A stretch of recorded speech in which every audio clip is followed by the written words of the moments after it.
I'm Kaylee, and these are some recommendations for short novellas and short stories that you could read for the 30 Books in 30 Days Readathon.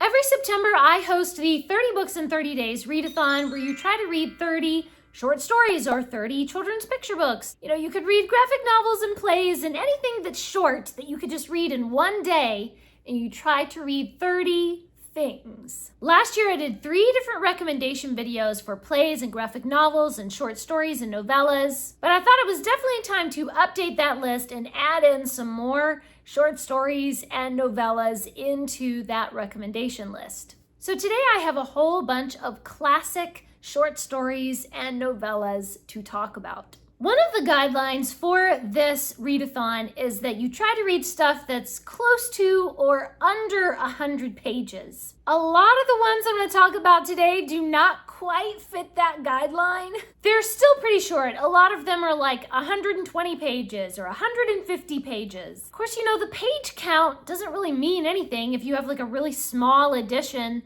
then sure, the page count is going to be larger, versus if it were in some really large edition, then it wouldn't be as many pages. So I feel like page count isn't really a very good way to measure how long it's going to take you to read a story. So, it depends on the edition. These books are in no particular order. They're just in the order that I happened to think of them and happened to see them on my shelves. So first I have Alice in Wonderland and Through the Looking Glass. So Alice in Wonderland in this edition is 134 pages. And then Alice Through the Looking Glass is 147 pages. So it's definitely over 100 pages, but some of the pages are just illustrations.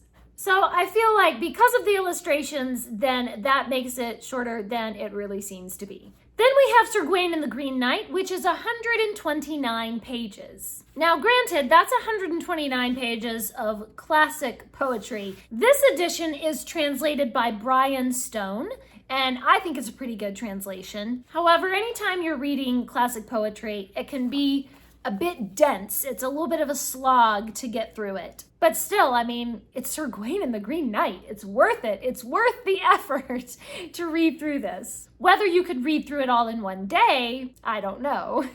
You'd have to have incredible powers of concentration in order to read through it in one day. Then we have The Man Who Was Thursday, which is 145 pages. I feel like this is definitely one that you could get through in one day. First of all, it's full of action and the plot moves along really quickly, so it definitely captures your attention. And I also feel like the way that it is structured, it's really meant to be read like a novella or like a short story, like just all in one sitting where you're just immersed in this dream, because the subtitle is that it's a nightmare. So this is one of those that I really feel like should be read all in one day or in a couple of days or something.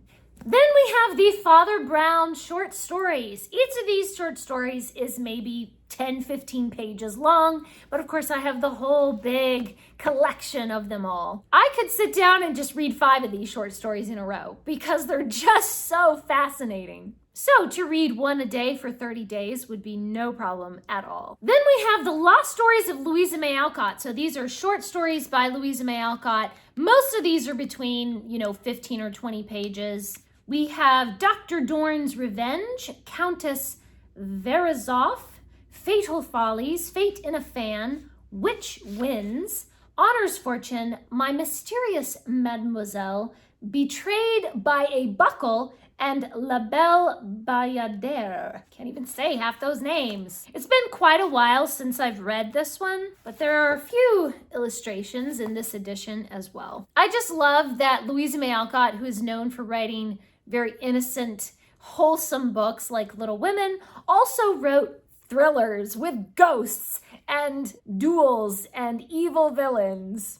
We also have Behind the Mask, which is a little bit longer of her thriller stories. So these are still novellas. So Behind a Mask is 104 pages, so it fits perfectly within our guidelines for the readathon. In this edition, we also have Pauline's Passion and Punishment. That one is 53 pages. We have The Mysterious Key and What It Opened. That's 56 pages. And The Abbot's Ghost, which is 70 pages. So this is a compilation of a bunch of her different novels. It's full of melodrama and wild circumstances and crazy people. I love these. They're so much fun. Then we have Louise May Alcott's The Inheritance. Now this is kind of like a small edition, and so in this edition, it's like 184 pages.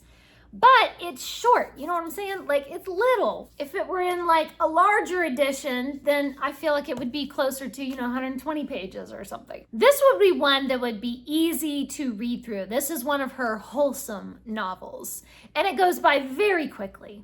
Then we have a collection of short stories by Nathaniel Hawthorne. This is The Celestial Railroad and Other Stories. So this includes short stories that he wrote between 1832 and 1851. If I remember correctly, some of these are kind of weird. It's just like, what is happening, But it definitely makes you think deeply about some deep themes, Nathaniel Hawthorne, always interesting.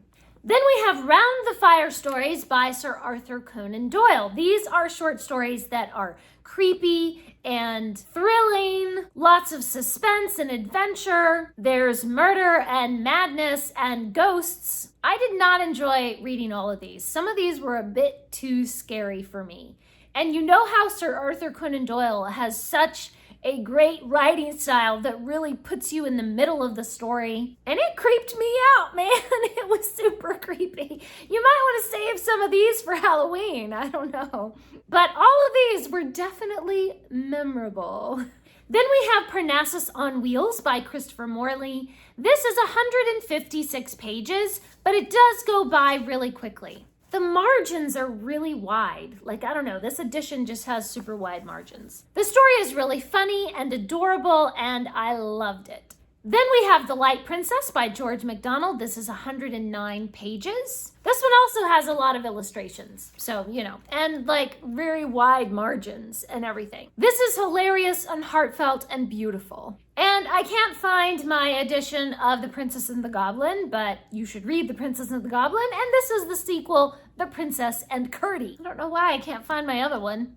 The Princess and Curdie is 206 pages, but this is a little edition. It's tiny, So I feel like if you like George MacDonald and if you like fairy tales, you could easily read this in a day. And same thing with Princess and the Goblin.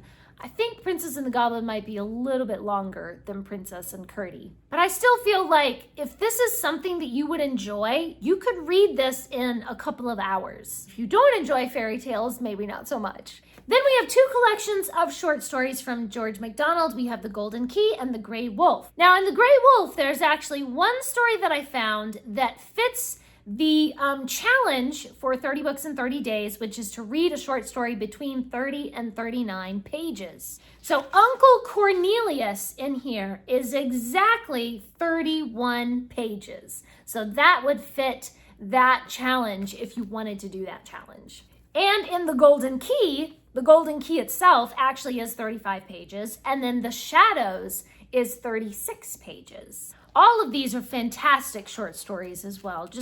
Man, nobody does a short story like George MacDonald. He just sucks you into this amazing fantasy world. Then we have some juvenilia from Jane Austen. So we have Lady Susan, The Watsons, a little snippet of Sanditon, and of course, Love and Friendship, Leslie Castle, The Three Sisters, and A History of England. Now in this edition, Love and Friendship is actually 36 pages, so that would fit the short story challenge. And I believe Leslie Castle is 31 or 32 pages. So that would fit the challenge as well. I have a compilation of novellas from Grace Livingston Hill.